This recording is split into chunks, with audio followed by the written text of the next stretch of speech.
vamos a tratar de pensar un poquitito más allá de lo que es la evidente discusión en el sistema político, que está teñida de, alguien decía por ahí, parece haberse adelantado una campaña electoral sobre la compra de las patrulleras oceánicas y todo el escándalo que se ha armado en relación a este tema.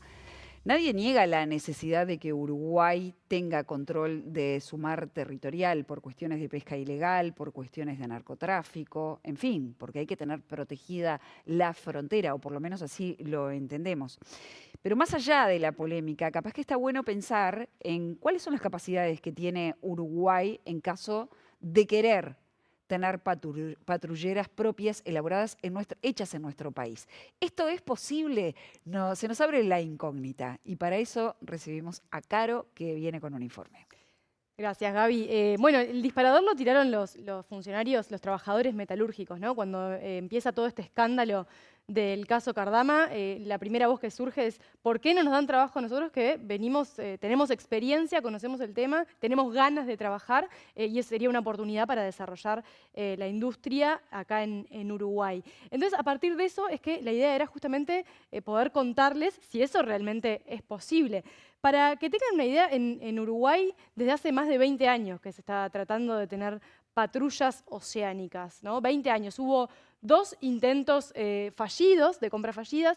Hubo una licitación en 2015, se abrió un llamado que lo ganó la empresa Lursen, un astillero alemán, y por falta de dinero nuevamente no prosperó ese llamado y quedó en la nada. También hubo una iniciativa de tener, en el caso anterior, en el caso de Lursen, eran 3 patrullas oceánicas que se iban a comprar por $200 millones. Más adelante después se intentó lograr patrullas oceánicas regionales, es decir, que Argentina, Chile y Uruguay pudieran hacer una inversión en conjunto, que se armara entre los 3, estaba la posibilidad incluso de que participaran astilleros locales para tener esas patrullas. ¿Qué pasó? Falló. Otra vez no prosperó, Uruguay se bajó de esa idea, se terminó bajando también Argentina y Chile logró tener sus patrullas oceánicas. Es decir, los intentos vienen desde hace mucho tiempo porque, como ustedes decían, es evidente que necesitamos tener control de nuestro mar, que hoy no lo tenemos, ¿no? ¿Cuál es la situación al día de hoy? Si podemos ver en la placa siguiente, tenemos barcos viejos que generalmente son donados de otros países en desuso, entonces la tecnología que tienen es muy, muy vetusta, no sirven para perseguir a nadie, es decir, sí sirven para otras tareas de rescate o de soporte, de apoyo en algunas circunstancias, pero no salir a controlar si hay pesqueros ilegales, si tenemos indicios de crimen organizado, por ejemplo, ¿no? Por ejemplo, la tecnología, la velocidad, ¿no? Tenemos barcos hoy en día que son tan viejos que están al borde de su vida útil que no alcanzan los 5 nudos de velocidad. Lo que estamos viendo acá en pantalla es una persecución que hubo en 2019, es decir, ya pasaron bastantes años, en las que la Armada está deteniendo a un barco pesquero brasileño. ¿Qué hacen? Van al límite de la frontera territorial y, como saben que en Uruguay no hay quien los corra, se van corriendo y pescan en aguas uruguayas, ¿no? Ahí lo podemos ver. Incluso, si se puede escuchar un poco el audio, se escucha cómo intentan... Ahí está. ¡Guarda! ¡Para esa máquina! ¡Vamos! ¿Tenemos la autorización? Sí. Pero, y esto además es un logro, porque es muy difícil dar con estos barcos y perseguirlos. O sea, ahí está el operativo. Este video circuló muchísimo en aquel tiempo. Hubo alguno más después de detención de un barco chino, un poquito más hacia acá, en 2023. Pero son puntuales y son vistos como un logro porque con la infraestructura, con las herramientas que tiene hoy la Armada, esto es muy difícil, realmente es una odisea. Y este es un barco pequeño, si ustedes lo ven, ¿no? Sí, ahora, claro. si estamos hablando de barcos que traen cargamento, por ejemplo, escondido, ilegal, de cualquier tipo de producto, incluso de droga, Sí. las herramientas que hay hoy son irrisorias. Y obviamente el mercado ilegal, todas las empresas aprovechan esa falencia uruguaya para hacer lo que quieran, ¿no? La pesca ilegal es un problema enorme que tiene Uruguay, que muchas veces no lo percibimos, pero se está pescando en las fronteras, sobre todo barcos brasileños que vienen y se llevan no solamente pesca local, sino muchas veces también pesca que está prohibida porque tiende a desaparecer, ¿no? ciertas especies. O especies que están en etapa de reproducción y que si las pescas en ese momento estás boicoteando la nueva generación de esos peces, Exacto. claro, está claro. Si vemos la siguiente placa, ¿de qué estamos hablando cuando hablamos de una patrulla oceánica, ¿no? Porque se habla mucho de la dificultad que tienen, si es difícil, si no es difícil, si se puede hacer, si no. Entendamos esto. Es grande, 80 metros de eslora, para que se hagan una idea. Eso, ¿hay capacidad acá para hacerse? Bueno, ya se han hecho embarcaciones de este tamaño, ¿no? De 80 metros de eslora, incluso un poco más grandes. O sea, esa no sería a priori una dificultad que tendría Uruguay. Las dificultades están sobre todo en la tecnología o en los implementos que tienen. O sea, es una barcaza que lo que se le hace se le va agregando diferentes insumos, ¿no? En este caso, por ejemplo, lleva cañones, llevan unas gomas hiperrápidas, que son las que después se bajan en los costados para perseguir. No son gomas, en realidad, técnicamente. Gomones. Sí, pero son unas especies de lanchas, son un poco más... La velocidad de la que veíamos recién, por ejemplo, claro, que para pueden poder hacer... ahí está, rápidamente poder acercarse a una patrulla si es necesaria. Las patrullas oceánicas alcanzan más de 20 nudos de velocidad. Si tenemos en cuenta que un barco habitualmente tiene 5 nudos de velocidad, porque son muy viejos los que estamos teniendo, o sea, es un salto cuántico, me decían algunos investigadores que trabajan en este tema, o sea, ni siquiera es al cubo, o sea, es impresionante la calidad que a nosotros nos cambia obteniendo patrullas oceánicas. Y después tiene un hangar y baja un helicóptero para poder hacer persecución aérea, soporte aéreo. O sea, esas son las tecnologías que incluye y que a veces es lo más complejo, digamos, no el armado del barco, sino lo que uno le va agregando los agregados que posiblemente tienen que hacerse en el exterior. Entonces, ¿qué permite esto? Si lo vemos más adelante, es lo que hablábamos, control de la pesca ilegal, que era la persecución que veíamos, y estaba en discusión también si esto realmente ayuda a controlar el crimen organizado o no.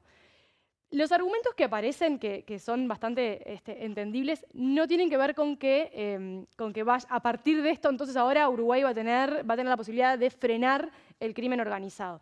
Pero lo que sí tiene es, lo que agrega es la disuasión, ¿no? O sea, hoy no hay nada. Hoy no hay nada, entonces ante la nada, obviamente los barcos salen muy tranquilos. Ahora, Claro, lo que tiene el crimen organizado es que hay lanchas, hemos tenido casos en San Luis, por ejemplo, que salían pequeñas lanchas que iban a contaminar, digamos, contenedores en alta mar. Esto te permitiría de alguna forma controlar ese tipo de embarcaciones.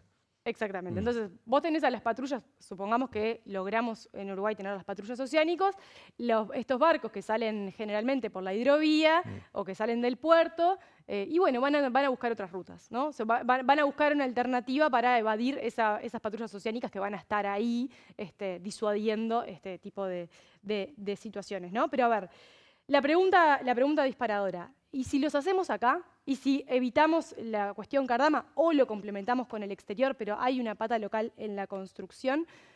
La situación es que los astilleros en el mundo entero son un negocio de riesgo, ¿no? O en realidad, ¿por qué? Porque justamente lo que hablábamos, no se hacen únicamente en un astillero, en un lugar, sino que necesita de la coordinación de otros organismos, otros emprendimientos para poder realizarlos. Entonces, eso es la principal complicación, si se quiere, a la hora de poder pensar en un astillero acá, porque lo que falta justamente es coordinación. Y además hay que recordar que en 2022 se hundió el dique de la empresa griega Tsakos, que era una empresa que estaba desde 1970, de la década de 1970, que si quieren lo podemos ver, el momento en el que una de las grúas empieza a caerse, ahí vemos el video, esto fue en 2022. Presten atención, miren la grúa.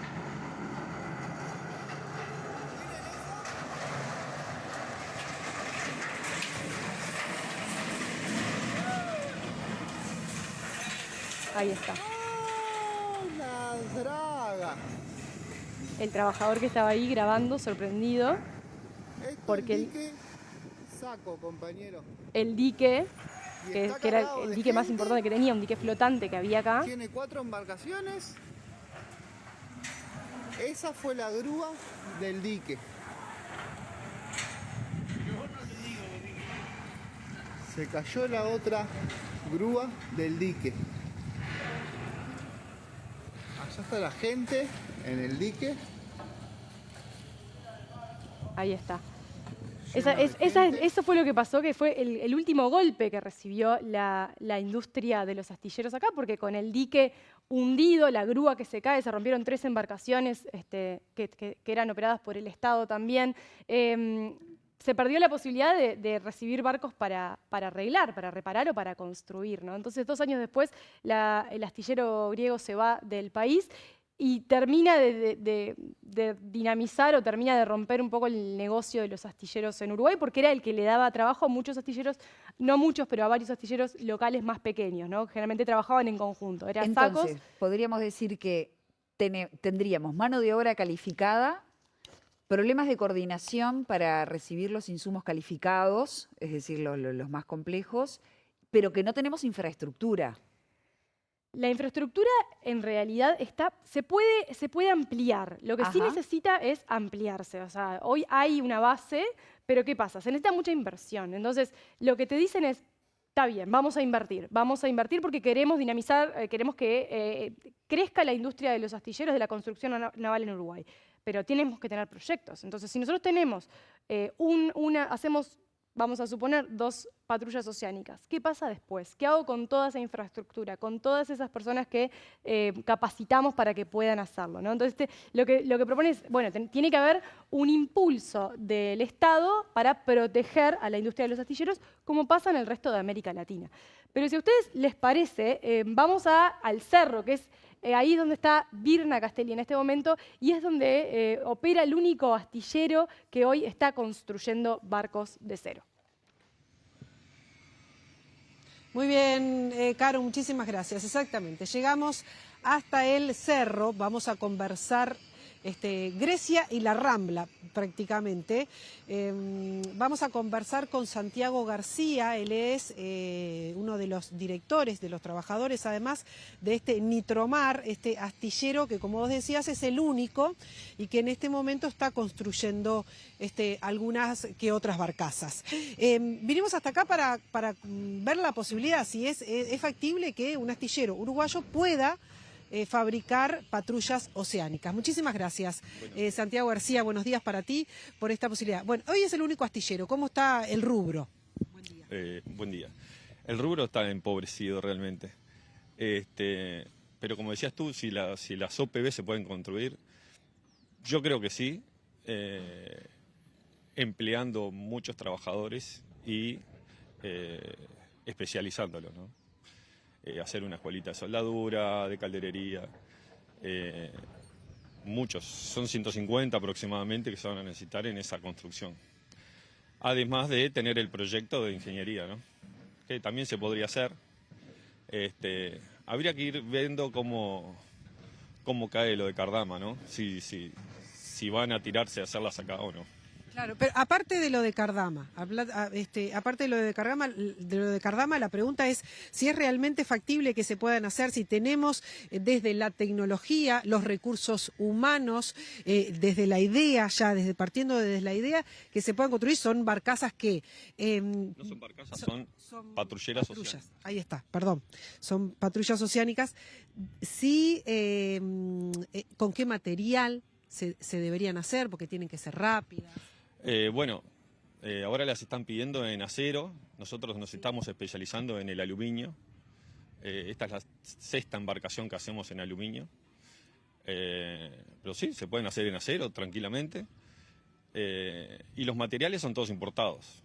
Todo, el acero, el alambre para soldar, las máquinas, todo importado.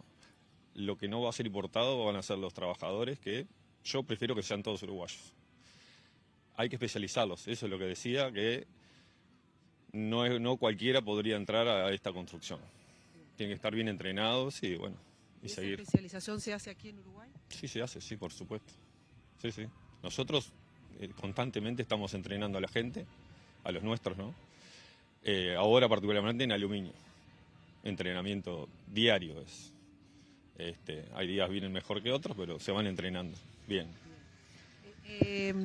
Ustedes como astillero tuvieron la oportunidad de presentarse, de ver la posibilidad de construirla antes de que el gobierno eligiera Cardama. Bueno, en su momento, hace como 6, 7 años, hay un astillero francés que nos llamó a ver si podíamos asociarnos para construirla en aluminio. Como nosotros nos estamos dedicando en ello, esos se enteraron de nosotros.